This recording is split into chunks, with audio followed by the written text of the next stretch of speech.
अस्सलाम वालेकुम। मैं डॉक्टर सैयदा मरियम बतूल। आज हम लोग बात करेंगे इस चीज़ पे कि कौमें जो हैं वो पीछे क्यों चली जाती हैं या मुल्क तरक्की क्यों नहीं करते।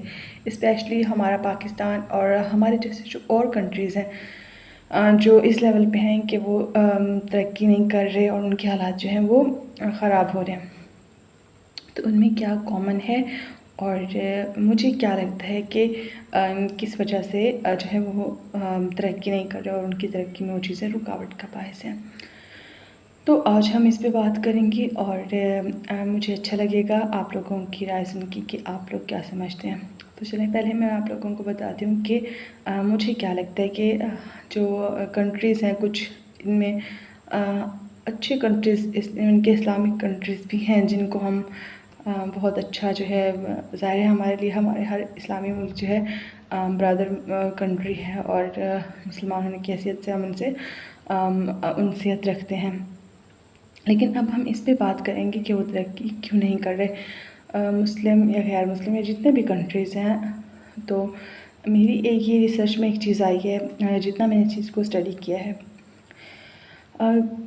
मुल्क जो है वो एक कौम है उससे जो है उसका किरदार होता है कि वो कौम अपने मुल्क में किस तरह से रह रही है और अपने मुल्क को किस तरह से बना रही है। देखो मुल्क तो सबके पास आ जाता है ना, लेकिन जो एक कौम होती है स्ट्रॉन्ग नेशन अगर वो अपना किरदार अदा नहीं करती तो उस तब तक वो मुल्क तरक्की नहीं कर सकता। यानी कि एक मुल्क तब मजबूत होता है जब उसकी कौम मजबूत होगी।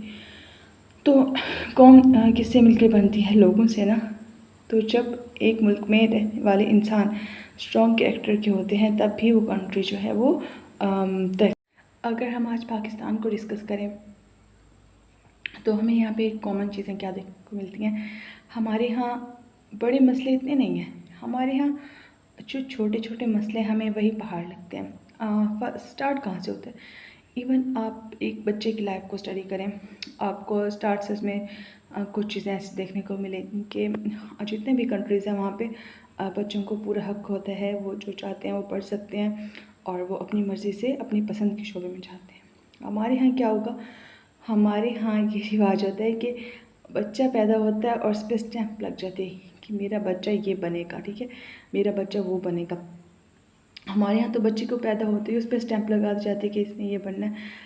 बच्चे के इंटरेस्ट को जो है वो कोई नहीं जानता कि ये क्या बनना चाहता है, क्योंकि वो तो भी इस काबिल ही नहीं है ना कि वो अपना इंटरेस्ट बता सके। वो बड़ा होता है तो उस पर पहले से ही एक जो बोझ होता है कि बेटा तुमने हमारी इज्जत ये रखनी और हर हाल में तुमने ये बनना है।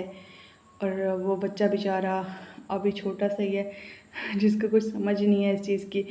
इवन के उस बेचारे को फील्ड का ही पता नहीं कोई फील्ड है क्या, लेकिन उसको वो बनना है। क्यों?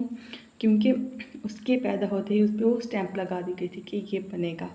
तो उस बच्चे को जीना है मरना है, उसको उस चीज़ के लिए क्वालिफाई करना है और हर हाल में उसने वो अचीव करना है। तो फ़र्स्ट ऑफ़ ऑल तो मेरे ख़्याल में ये एक पहला जो है इज़ाफ़ी बोझ है जो हम अपने बच्चे पे उस वक्त लाते हैं जब वो इस काबिल भी नहीं होता।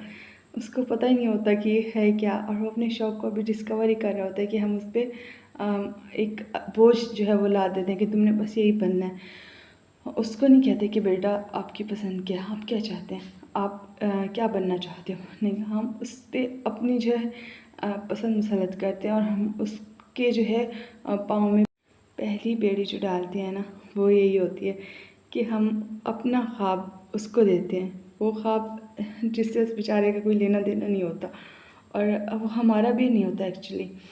हम ख्वाब इसलिए देखते हैं कि हमारे नज़दीक में जो बच्चे या जो लोग उस फील्ड से होते हैं वो बहुत रिस्पेक्टेबल समझे जाते हैं और हम माशरे में अपनी इज़्ज़त बनाने की खातिर, लोगों में ख़ुद को अच्छा दिखाने की खातिर हम कहीं ना कहीं वो किसी और का ख्वाब, माशरे का ख्वाब कह लो, लोगों का ख्वाब कह लो, हम वो अपने बच्चे को ज़बरदस्ती जो थमा देते हैं कि तुमने हर हाल में ये करना है। तो वो बच्चा जो बेचारा है उसको भी कुछ समझ नहीं है और वो सोचता कि यार मेरे लिए बनना इतना ज़रूरी है जैसे दिन के साथ रात का और रात के साथ दिन का होना ज़रूरी है। वो बेचारा ख़ुद को अपनी पसंद नापसंद को भूल के वो उसी चीज़ में लग जाएगा। पहला हम उस पे ये बोझ डालते हैं, दूसरा ये हम उसको बचपन से नहीं बताते कि बेटा तुमने कमाना है, ठीक है। ये चीज़ मैं अपने अक्सर हर वीडियो में कहती हूँ कि अपने बच्चों को बचपन से बताएं बेटा कमाना है। पढ़ना किस लिए? कमाने के लिए। तो शुरू से आपको पता हो कि आपने कमाना है, चाहे वो लड़का या लड़की है। हम उनको ये चीज़ समझाएं, उनको ये सिखाएं कि तालीम किस लिए है। आपने अच्छा इंसान तो बनना ही बनना है। अच्छा इंसान, मेरे ख्याल में अगर बच्चे की तरबियत घर से अच्छी हो जाती है ना, तो वो अच्छा इंसान बन जाता है। ये स्कूल का टीचर्स का काम नहीं कि वो सोटियाँ उठाएं, डंडे उठाएं। अब तो ज़माने ही नहीं रहे ना, और वो बच्चों की जो है वो डेंटिंग पेंटिंग करें।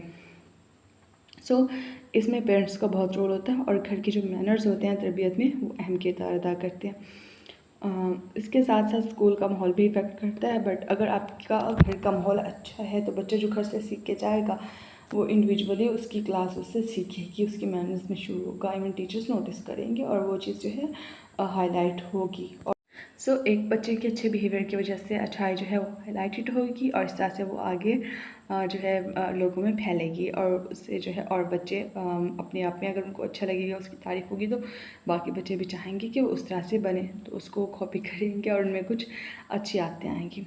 सेकंड जो हमारे सबसे एक बुरा रिवाज मैं कहूँगी ये है कि यहाँ पे बहुत ज़्यादा हमें टोह में लगे रहना। हमें एक होती है कि यानी चलो हम बीवियों का शौहरों पे शक तो वो जायज़ है, बनता है, ठीक है ना, उनका आपस में एक ताल्लुक़ है। लेकिन यहाँ पे यार रिश्तेदारों का क्या काम है? मुझे तो ये आज तक समझ नहीं ना, हमारे कंट्री में इतना शक, कोई इतनी इन्वेस्टिगेशन अपनी बीवी अपने शौहर की नहीं करती, इतना पीछा वो भी उसका नहीं उठा रही होती, इतनी वो भी उसकी नहीं कर रही होती ना छानबीन डेली बेसिस पे, जितने भी रिश्तेदार कर रहे होते हैं। भाई आप दुनिया में कुछ भी कर लेना, ये हो ही नहीं सकता कि आपके रिलेटिव्स को पता ना हो।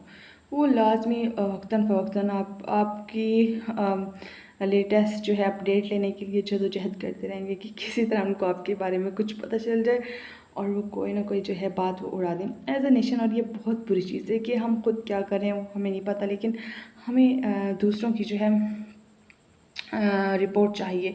और अगर वो सिंपल है, ऐसी कोई बात भी नहीं है, तो हमें उसमें पाकिस्तानी होने के तहत हमें हमारा फ़र्ज़ है ना, हम उसमें थोड़ा मिर्च मसाला ऐड करें, वरना तो मज़ा नहीं आएगा। तो हमें एज अ नेशन तकरीबन लोगों को अपने रिश्तेदारों की अपडेट्स मिर्च मसाले के साथ चाहिए होती है, और वो सिर्फ खुद को नहीं चाहिए होती, वो उन्होंने फिर आगे भी सर्कुलेट करनी होती है ना, उनका काम यही होता है, वरना तो सुकून ही नहीं आता पाकिस्तानियों को। तो ये भी उनका एक फ़र्ज़ है। और जब इस तरह के लोग दूसरों की अपडेट्स लेने के लिए और दूसरों के चस्के लेने के लिए बगैर बात की उड़ाने के लिए लगे हुए होते हैं, तो उनकी जो है अपनी तरक्की कहीं ना कहीं रुक जाती है। और क्योंकि मुल्क का तकरीबन 80% हिस्सा जो है वो इस लत में मुब्तला है, तो ये वजह भी है कि हमारा मुल्क जो है वो तरक्की नहीं करता। थर्ड एज अ नेशन हमारा बिहेवियर जो है वो बहुत बुरा है, और हमें जो है वो बहुत ज़्यादा जो है अजीब सी आदतें पाई जाती हैं।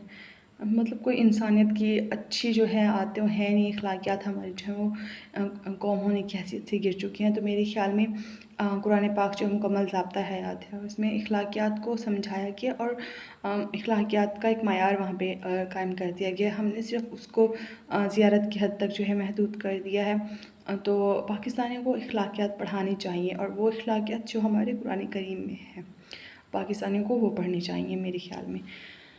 तो ये भी ज़रूरी है, हमें इस चीज़ पे भी तवज्जो देनी चाहिए। जितनी भी कौमें गिरती हैं, सबसे पहले उनकी अखलाकियात जो है उसकी स्केल जो है वो नीचे आता है। जितने अच्छे आप में मैनर्स होंगे, आप उतना जो है वो आगे जाते हैं।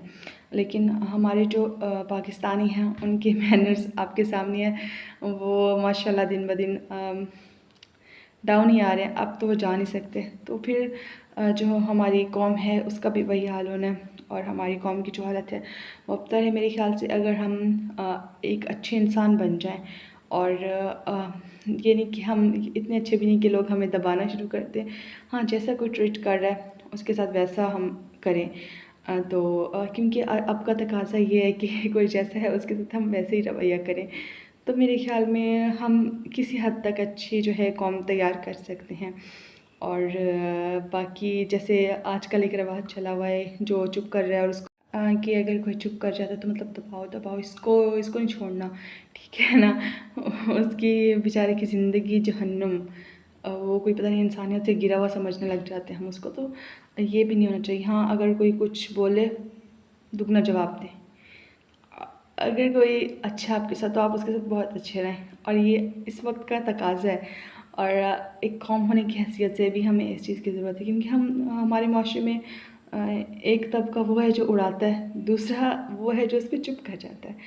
जब आप चुप करने वाले नहीं होंगे तो कोई आपकी बेपरवाही क्यों उड़ाएगा।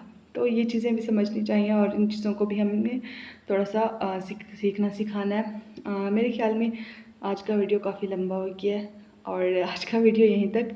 इंशाल्लाह नेक्स्ट वीडियो में आपसे इसी टॉपिक पे, इसी के रिलेटेड, या फिर किसी और अच्छे से टॉपिक पे डिस्कशन होगी। मुझे दीजिए इजाज़त। Thank you. अल्लाह हाफ़िज़।